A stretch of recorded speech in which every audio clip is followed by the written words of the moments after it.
Good day, viewers. This is Kritsal Concepts TV. My name is Onogu Victory, and I'm your host for today. Today, I have a very important guest in the studio. She's an author, a speaker, a hepatitis community advocate, and an equiper. And she'll be talking to us on her book, Who is in the Garden? Before we go into today's show, let's go on a short break. We'll be right back.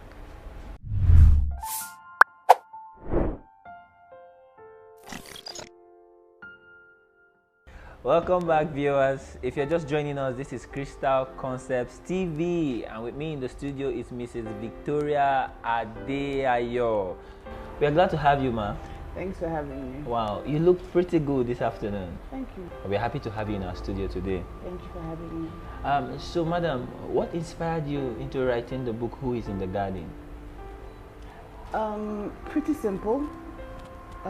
Sitting down and reflecting and listening to people go through a lot of pain and not being able to, as we would say, find light in the tunnel, at the end of the tunnel. Okay. And obviously you can't meet everybody, you can't explain your journey to everybody one-on-one. So the easiest way to reach a lot of people is to write a book and share my experience and see how that can help. Critically, I think 2 years ago, I had a very senior friend who went through a tough patch, and he just seemed not to be able to handle the reality of the pain he was going through and figure out that there was actually a purpose in his pain, and then he just veered off. And so I just felt, wow, there's so many people who are going through the same patch and who seem to blame God for whatever it is they're going through. So that's why I sat down to write the book and to share myself and see how that can help somebody else.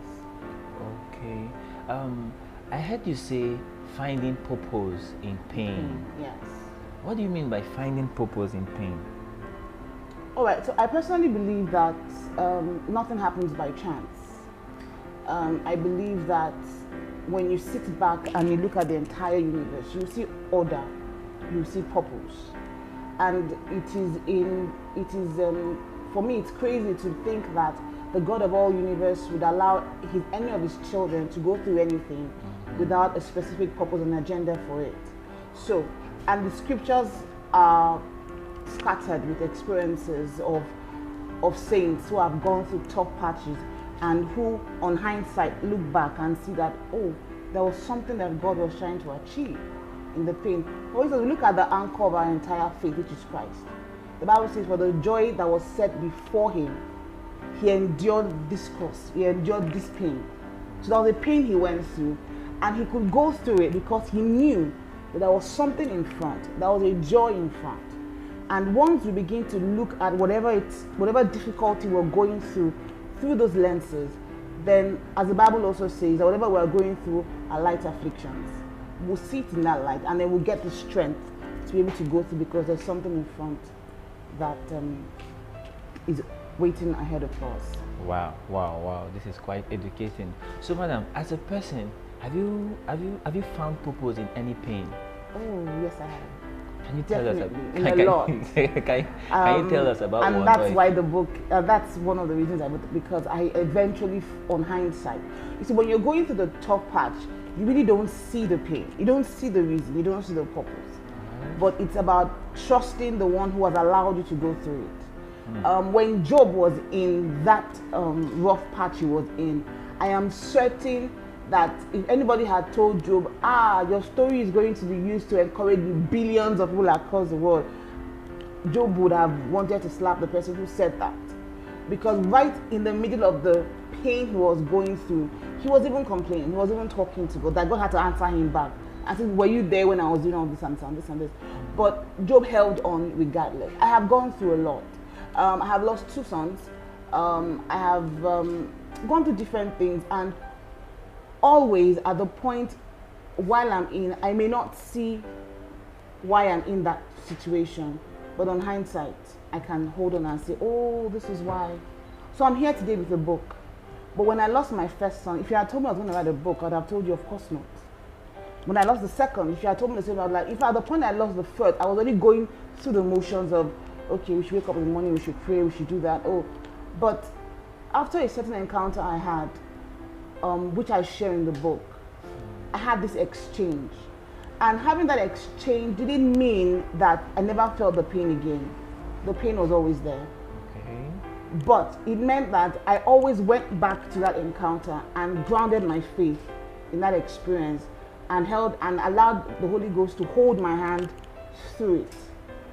And that has been a constant reminder. So even last year, even this year, I have gone through stuff, and I always have to remind myself, Adeayo, are you in the garden? Because the garden is a place of exchange. The garden is a place where you will constantly just drop the pain and allow the strength of the Holy Spirit to hold you, and then you move on. The Bible says, for this comfort we have received, we comfort others. So that's exactly what I'm trying to also achieve with the book.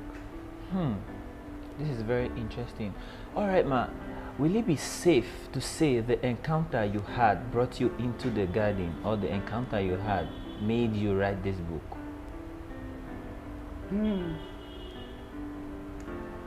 The pain I had, so I share in the book that the next morning after the loss of my first son, I had people coming to me and trying to talk and all that, and I just walked. We had a garden in the premises I was staying, Okay. and I walked into that garden. That's why I titled the book like that. So I walked into that garden and had what would be one of the best experiences in my life. 1 hour of intense worship, Wow. personal exchange. Now, so did my pain push Worship me? in songs or worship in... You see, for me, it's not just in songs, worship in songs, worship in pouring out my heart, All right. worship in receiving. Now, for me, worship is not just singing and dancing. For me, worship is an exchange, and I explain, but worship is an exchange where you pour out and you receive. It's like prayer. Jesus went into the Garden of Gethsemane and he poured out his heart to God. He was going, at that point, he was going to say, can't this cup pass over? He was in the garden. He poured out his heart. But he said what? Let your will be done. He received the strength. He received the strength to go and face the cross. So for me, that's the breaking point. Because you see, when the devil comes to you with a situation, or when you find yourself in a situation, it's either of two things. It's either you run away from God or you run to him. So for me, it's like everybody, when we go through stuff, can we run into the garden? But right now, the garden is not a physical place. It's a spiritual place. It's a constant spiritual presence where you're always exchanging. Constant spiritual presence where you're always exchanging. I think I'll take note of that. Where you're always exchanging. You're always exchanging. The burdens come, you exchange. The burdens come, you drop them down. You don't let, you see, when you do this, then the issue of depression is not something you're going to be dealing with, because when the heaviness comes, you drop them. You exchange. You receive of his strength. You receive of his grace. And you're able to move on. I've seen 16-year-olds and I'm like, oh wow, what would my first son have looked like? And at that moment where the pain is trying to overwhelm me, I drop it back. I drop it and I say, oh Father, thank you, because you know, with this, I find strength in you. With this, I know that millions will be saved, millions will be encouraged. And I've met women, I've met men who are going through tough situations, and I just share my experience. Yeah. And that's really the whole essence of why we're here today.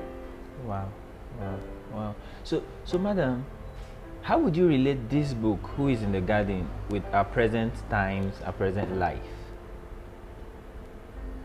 Present times, present life, regardless of what any individual is going through, regardless.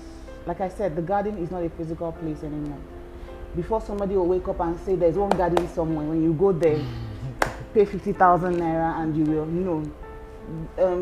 there's no physical garden anymore. It is a constant presence. It's a constant spiritual presence. It's a spiritual place. It's a spirit, it's a conscious relationship that we must have with our Father in heaven.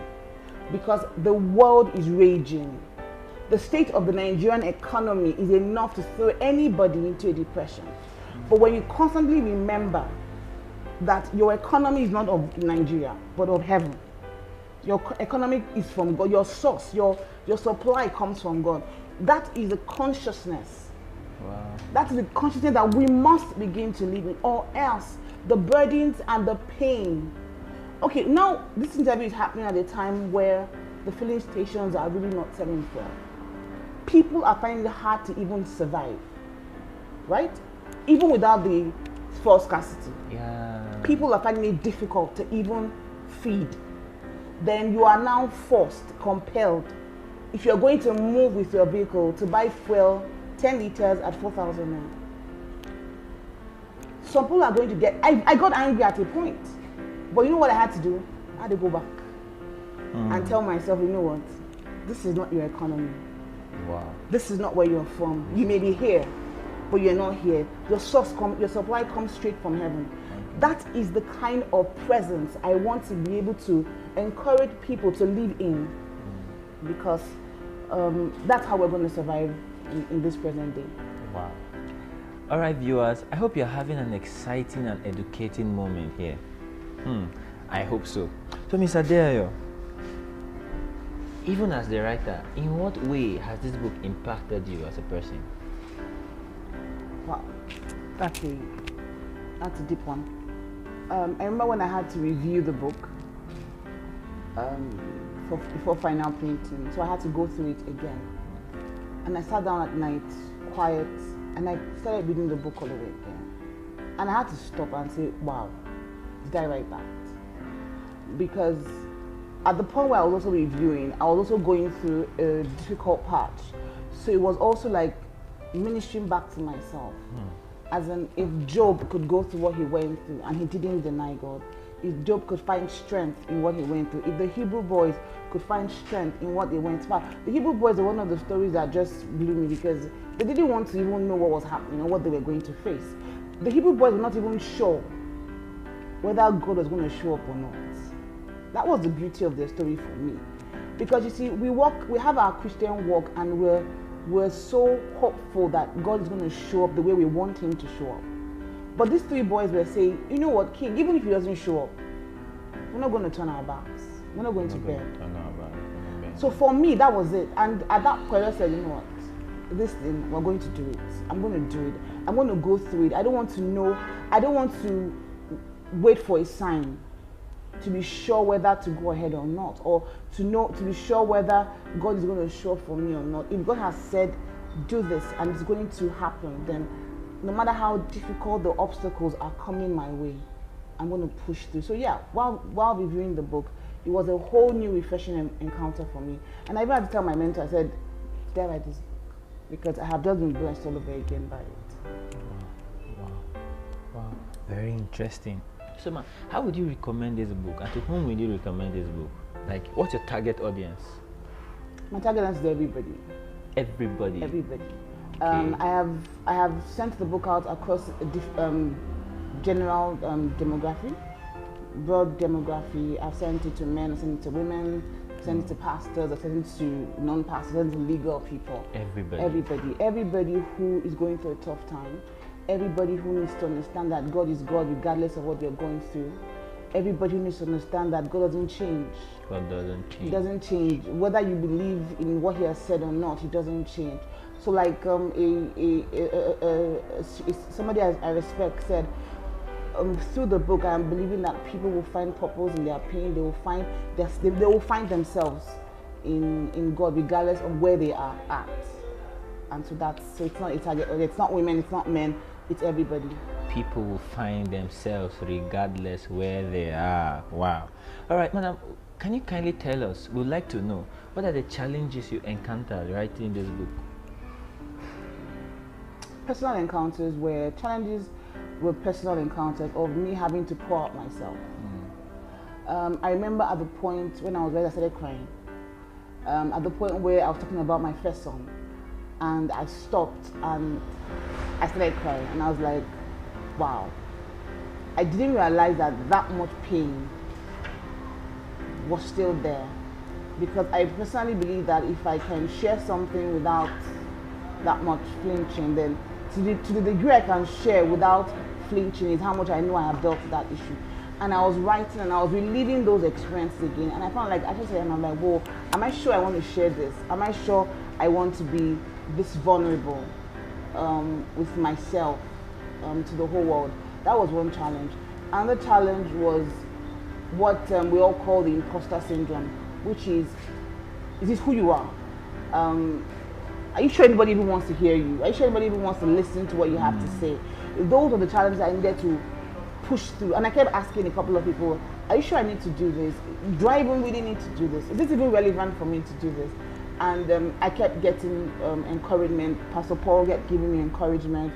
Barrister Twin kept giving. I had a couple of people who kept saying, you know what, I have this friend, I think she's somewhere in the eastern country now, she kept saying, you know what, you can't do this, you can't do this. The world needs to hear how you've been able to and when the reviews came in from senior ministers, white and fathers in the gospel, when they gave me their review, I was like, wow, okay. Those were those icings on the cake. These were those heaven dews that helped to say, well, yeah, you need to do this. So yeah, I had those personal challenges while writing the book. Okay. Were they? I'd like to know specifically if there were challenges, like someone coming to you and say, Mr. Adeayo, you can't do this, or don't do this. Was there a challenge? Well, maybe a couple of years ago when I started writing. Okay. Somebody said, why do you want to write this book? I tried to explain, but I had this offhand attitude. So I actually stopped it for a while. But then, while writing this time around, what I did was be very quiet. Okay. I've also learned to. Okay, you started before? I started before. Okay. And then I stopped. Then you stopped a while. And then this time around, when I had the leading again to pick it up, I started. And this time around, I was quiet about it. I didn't ask anybody's opinion anymore. I just sat down with it and put my head down. And in 3 weeks, I had shared what I felt I was able to share on the book. And when I had done that, and I had this piece, then I sent it to a couple of people to read, and they were like, wow. Then even along the line, I still met somebody who said, why do you want to write a book? I'm like, because I feel led to write a book. And I left it at that. And I didn't bother trying to explain to anybody. Yes, I've learned not to explain. I've learned, and it has taken me years to learn that. I've learned not to explain. Once I believe it's what I'm supposed to, and I get the assurance I need, whoever is questioning doesn't matter anymore. Doesn't matter anymore. And at that point, and I realized that once I got to that point and I pushed, even those I tried to critique were like, wow, well done. You've broken the glass ceiling. Well done. And for me, that has been one of the best experiences of my life. So going forward, if I have anything to do, I'm just going to follow the same process. Get the direct instruction I need, get the leadings I need, and then put my head down quietly, get it done, and then receive feedback gracefully. Because people don't really mean to. I believe that when people give you feedback, regardless of how they give it to you, it's out of love. So receive it gracefully, and move on with the dream. I think I've learned a lot. All right, viewers, I hope you had an exciting time, because I've been enjoying myself. First of all, she said we could find purpose in every pain, and I learned a lot from that. I actually learned a lot from that. And she said, regardless the feedback you get from people, it's out of love, no matter the way they put it. Wow. I think this is a very, very, very, very, very good one, and it's a must read for everyone. It's a must read for men, for women, everybody. Who's a Guardian is a book that you should get. You should get and read for yourself. So, madam, on what platforms can we get this book? How can we get this book? Any bookshops, specific areas we could get this book? Currently, the books are on Amazon, Stella, and Okada Books. They're online. The books are also out physically. Okay. I should have brought them here, but I didn't. So the books are out physically, and they should be in bookshops very soon. And then I can always be reached to always send. All right. So you see, you can get these books. If you can't get online, we could get the hard copy, and you just get this book. Just get this book, because I think it's a book for the now. It's a book. It's a must read for everybody, at least for the now. You should read this book at least to get insight, get more insight on what she has already shared. Thank you very much, madam. Thank you. We are very glad to have you in the studio today. Thanks for your time. Thanks for your time. All right, Ms. Adeayo will be sharing with us her contact for us to reach her, and she said we already have the books on Amazon and on Amazon, Seller, and Okada Books. Seller and Okada Books. So to reach her, she'll be sharing with us her social media handles, her Facebook, her Instagram. We could reach her directly and get the book from her or through her marketers or publishers. So, Madam, how can we reach you? Social media? Social media, simply at Vicado Speaks. Social media at Vicado Speaks. So our social media handle will be displaying on the screen right after now, and kindly follow her and see more updates about her and upcoming books. Wow, we are happy to have you here today, Madam. Thank you for having me again. Thank you very much. Thank you. And we hope to see you again. And we hope to get more books from you. Hopefully. Okay, thank you very much, viewers. Thank you for staying tuned to Kritsal Concepts Television. We will appreciate you. God bless you.